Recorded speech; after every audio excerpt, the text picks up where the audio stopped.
Welcome to Anshika IS Academy. This is chapter number 6 of Tamilnadu Board History, 11th class, the Mauryan Empire. Learning objectives.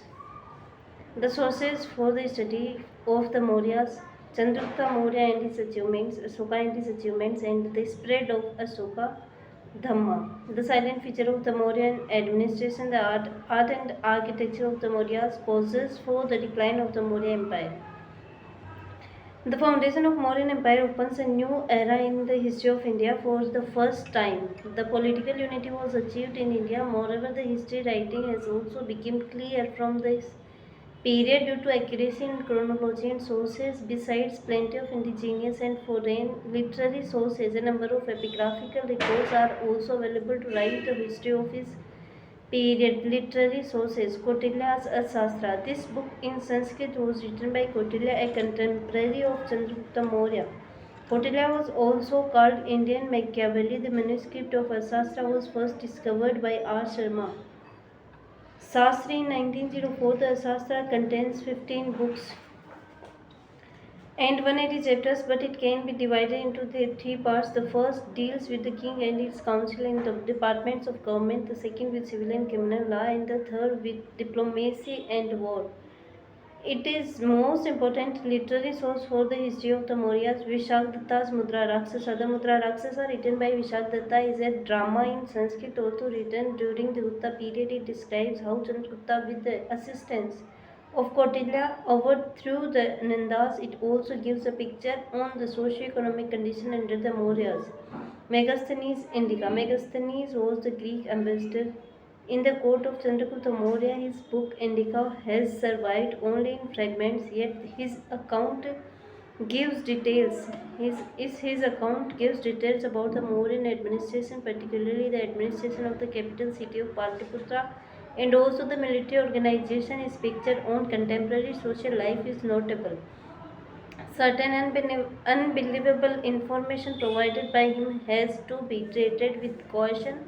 Other literature. Apart from these three important works, the Puranas and the British literature, such as Jatakas, provide information on the Mauryas, the Sicilians, chronicles, Deepa Vamsa and Mahavamsa throw light on the role Ashoka in spreading Buddhism in the Sri Lanka. Archaeological sources. Edicts of Ashoka. The inscriptions of Ashoka were first deciphered by James Prinsep in 1837. They are written in Pali language, and in some places Prakrit was used. The Brahmi script was employed for writing. In the northwestern India, Ashokan inscriptions were found in Kharosthi script. There are 14 major rock edicts. The two Kalinga edicts are found in the newly conquered territory. The major pillar edicts were erected in important cities. There are minor rock edicts and minor rock pillars. These edicts of Ashoka deal with Ashoka's Dhamma and also instructions given it to his officials. The 13th rock edicts gave details about the war with Kalinga. The Pillar Edict 7 gives a summary of his efforts to promote the Dhamma within his kingdom. Thus, the Ashokan inscription remain valuable sources for the study of Ashoka and the Mauryan Empire. Political history of the Mauryas. Chandragupta Maurya 322 to 298 BC. Chandragupta Maurya was the founder of Mauryan Empire. He, at the young age of 25, captured Patliputra from the last ruler of the Nanda dynasty, Dhanananda. In this task, he was assisted by Kautilya, who was also known as Chanakya or Vishnugupta. After firmly establishing his power in the Gangetic Valley, he marched to the northwest and subdued the territories up to the Indus. Then he moved to central India and occupied the region north of Narmada River. In 305 BC, he marched against Seleucus Nicator, who was Alexander's general controlling the northwestern India. Chandragupta Maurya defeated him and a treaty was signed. By this treaty, Seleucus Nicator ceded the Trans-Indus territories, namely Arya, Arachosia and Gadrosia, to the Maurya Empire. He also gave his daughter in marriage to the Mauryan prince. Chandragupta made a gift of 500 elephants to Seleucus. Megasthenes was sent to the Mauryan court as Greek ambassador. Greek ambassador. Chandragupta embraced Jainism towards the end of his life and stepped down from the throne in favor of his son Bindusara. Then he went to Shravanbekula near Mysore along with Jain monks led by Bhadrabhagu and starved himself to death. Bindusara 298 298 BC. Bindusara was called by the Greeks as Amitrghata, meaning slayer of enemies. He is said to have conquered the Deccan up to Mysore. Taranath, the Tibetan monk, states that Bindusara conquered 16 states comprising the land between the two seas. The Sangam Tamil literature also confirms the Mauryan invasion of the far south. Therefore, it can be said that the Maurya Empire under Bindusara extended up to the Mysore.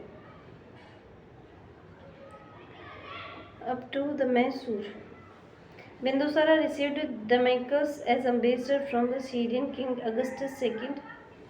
Bindusara wrote to Antiochus first, asked for sweet wine, dried figs, and a sophist. The later sent all but a sophist because the Greek law prohibited sending a sophist. Bindusara supported the Ajivikas, a religious sect. Bindusara appointed his son Ashoka as the governor of Ujjain. Ashoka the Great 273 से 230 BC 273 से 232 BC. There is a little information regarding the early life of Ashoka. He acted as governor of Ujjain and also suppressed a revolt in Takshila during his father Bindusara reign. There was an interval of 4 years between Ashoka's accession to the throne 273 BC and his actual coronation 269 BC. Therefore, it appears from the available evidence that there was a struggle for the throne after Bindusara's death.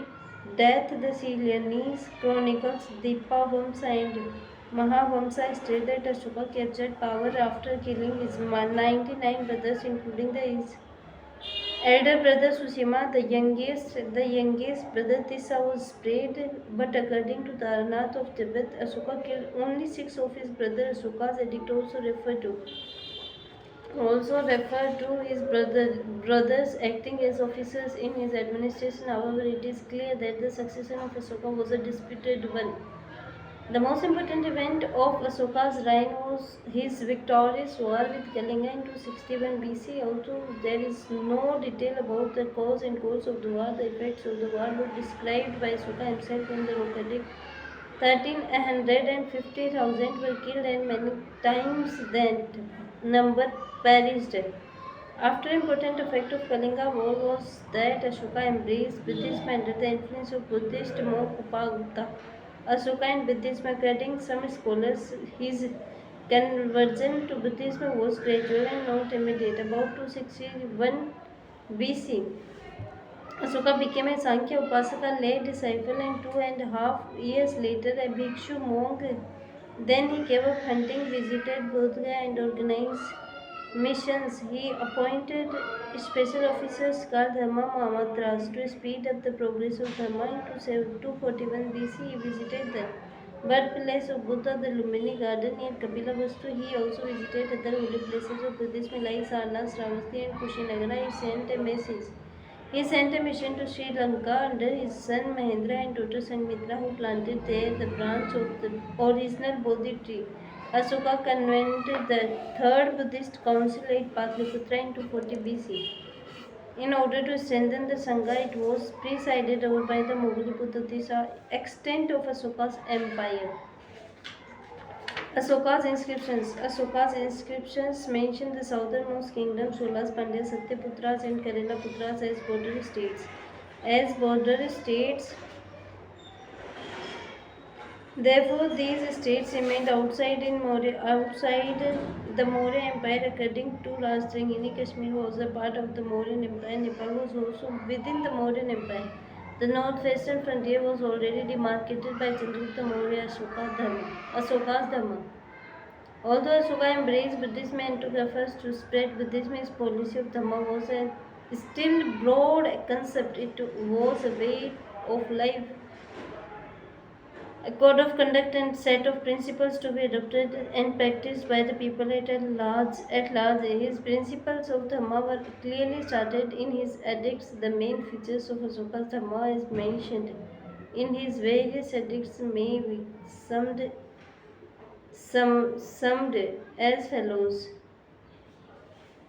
First, services. Services to father and mother, practice of ahimsa, love of truth, reference to teachers and good treatment of relatives, prohibition of animal sacrifices and festive gatherings, and avoiding expensive and meaningless ceremonies and rituals, sufficient organization of administration in the direction of social welfare and maintenance of constant contact with people through the system of Dhamma Yatras, human treatment of servants by masters and prisoners by government officials, consideration and non-violence to animals and court sale, to relations and liberty to Brahmins, tolerance among all the religious sects, conquest through Dhamma instead of through war, the concept of non-violence and other similar ideas of Ashoka's Dhamma are identical with the teachings of Buddha, but he did not equate Dhamma with Buddhist teachings. Buddhism remained his personal belief. His Dhamma signifies a general code of conduct. Ashoka wished that his Dhamma should spread through all social levels. Estimate of Ashoka. Ashoka was the greatest of kings, surpassing Alexander the Great and Julius Caesar and other renowned emperors of the world, according to H.G. Wells. Amidst the tens and thousands of names of monarchs that crowd the columns of history, the name of Ashoka shines almost alone a star. Ashoka was true to his idols. He was not a dreamer but man of practical genius. His Dhamma is so universal that it appeals to humanity. Even today, he was an example in history for his benevolent administration and also for following the policy of non-aggression. Even after his victory in the war, his central ideal was to promote the welfare of humanity. Later, Maurya's Ashoka's death in 232 BC was followed by division of the Mauryan Empire into two parts, western and eastern. The western part was ruled by Kunal, son of Ashoka, and the eastern part by Dasrath, one of the grandsons of Ashoka. Due to the Bactrian invasion, the western part of empire collapsed. The eastern part was intact under Samprati, successor of Dasrath. The last Maurya king was Bhadradra, who was assassinated by Pushyamitra Sunga. Mauryan administration, central government. The ascendancy of the Mauryas had resulted in the triumph of monarchy in India after other systems like republics and oligarchies that were prevalent in the pre-Maurya India and collapsed. Also, Kautilya, the foremost political theorist of ancient India, supported the monarchical form of government. He did not stand for royal absolutism. He advocated that the king should take the advice of his ministry in running the administration. Therefore, a council of ministers called Mantri Parishad assisted the king in administrative matters. It consisted of Purohita, Mahamantri, Senapati, and Yuvaraja. There were civil servants called Amatyas to look after the day-to-day administration. These officers were similar to the IAS officers of independent India. The method of selection of Amatya was elaborately given by Kautilya. Ashoka appointed Dhamma Mahamatra to supervise the spread of Dhamma. Thus the Maurya state had a well-organized civil services. Revenue Department. Samharata, the chief of Revenue Department, was in charge of the collection of all revenues of the empire. The revenues came from land, irrigation, causes, shop tax, forest, mines and pastures, licenses free from craftsmen, free from craftsmen and fines collected in the low courts. The land revenue was normally fixed as one-sixth of the produce. The main item of expenditure of the state related to king and his household army. However, household army, government servants, public works, poor relief, religion, etc. Army. The Mauryan army was well organized and it was under the control of Senapati. The salaries were paid in case. Kotila refers to the salaries of different ranks of military. Different ranks of military officers. According to Greek author Pliny, the Mauryan army consists of 6 lakh infantry, 30,000 cavalry, 9,000 elephants, and 8,000 chariots. In addition to these four wings, there were the navy and transport and supply wings. Each wing was under the control of adhyakshas or superintendents. Megasthenes mentioned six brothers. Megasthenes mentions six boarders of 5 members each to control the 6 wings of the military department of commander and industry. Commander and industry. This Department of Commerce and Industry. This department had controlled the retail and wholesale prices of goods and tried to ensure that steady supply through its officers called Adhyakshas. It also controlled weights and measures, levied customs duties, and regulated foreign trade. Judicial and police departments. Kautilya mentions the existence of both civil and criminal courts. The Chief Justice of the Supreme Court at the capital was Dharma, Dharma, Dharmarthikarin. There were also subordinate courts at the provincial capitals and district under Amatyas. Different kinds of punishment such as fines, imprisonment, mutilation, and death were given to the offenders. Torture was employed to extract truth. Police stations were found in all principal centers. Both Kautilya and Ashokan edicts mention about jails and jail officials. The Dhamma Mamatras were asked by Ashoka to take steps against unjust imprisonment. Remission of sentences is also mentioned in Ashoka's inscription. Census. The taking of census was regular during the Maurya period. The village officials were to number of people along with other details like their caste and occupation. They were also to count the animals in each house. The census in the towns was taken by municipal officials to track the movement of population, both foreign and indigenous. The data collected were cross-checked by the spices. The census appears to be a permanent institution in the Mauryan administration, provincial and local administration.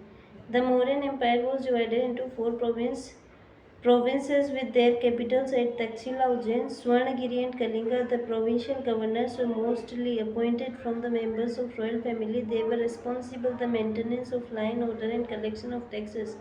For the empire, the district administration was under the charge of Rajukas, whose position and functions are similar to modern collectors. He was assisted by yuktas or subordinate officials. Village administration was in the hands of Gramani, and his official superior was called Gopa, who was in charge of 10 or 15 villages. Both Kautilya and Megasthenes provided the system of municipal administration. As Shastra contains a full chapter on the role of Nagarika or city superintendent. His chief duty was to maintain law and order. Megasthenes refers to the 6 committees of 5 members each to look after the administration of Patliputra. These committees looked after industries, foreigners, registration of birth and death, trade, manufacture and sale of goods, collection of sales tax. Mauryan art and architecture. The monuments before the period of Ashoka were mostly made of wood and therefore perished. The use of stone started from the time of Ashoka. Even of the numerous monuments of Ashoka, only a few have remained. His place and monasteries and most of his stupas have disappeared. The only remaining stupa is at Sanchi. The artistic remains of the Mauryan period can be seen in the following heads. Pillars. The pillars erected by Ashoka furnish the finest specimen of the Mauryan art. Ashokan pillars with inscriptions were found in places like Delhi, Allahabad, Rumandi, Sanchi and Sana. Their tops were crowned with figures of animals like lion, elephant and bull. The Sarnath pillar with four lions standing back to back is the most magnificent. The Indian government adopted this capital with some modifications as its state emblem. Stupas. Ashoka built a number of stupas throughout his empire, but majority of them were destroyed during foreign invasions. Only a few have survived. The best example is the famous Sachi stupa with massive dimensions. It was originally built with bricks, but later enlarged after the time of Ashoka. The caves presented to the Ajivikas by Ashoka and his son Dasratha remain important heritage of the Mauryas. Their interior walls are polished like mirrors. These were meant to be residence of monks. The caves at Barabar Hills near Bodh Gaya and wonderful pieces of modern architecture. Causes for the decline of Mauryas. The causes for the decline of the Maurya's empire have been widely debated by scholars. The traditional approach attributes the decline to Ashoka's policies and his weak successor. Another approach holds the inadequate political and economic institutions to sustain such a vast empire. It was said that Ashoka's pro-Buddhist policies antagonized the Brahmins, who brought about a revolution led by Pushyamitra Shunga, but Ashoka was never acted against Brahmins. That Ashoka's policy of non-violence reduced the fighting spirit of his army was another charge against him. But Ashoka had never slackened his control over his empire despite following a pacifist policy. Therefore, solely blaming Ashoka for the decline of the Maurya Empire may not be correct, because Ashoka was more a pragmatist than the idealist. There are multiple causes for the decline of Maurya Empire, such as weak successor, partition of empire, and administrative abuses after Ashoka's reign. The combination of these factors speeded up the breakup of Mauryan Empire and facilitated Pushyamitra Shunga to drive away the Maurya power and establish the Shunga dynasty.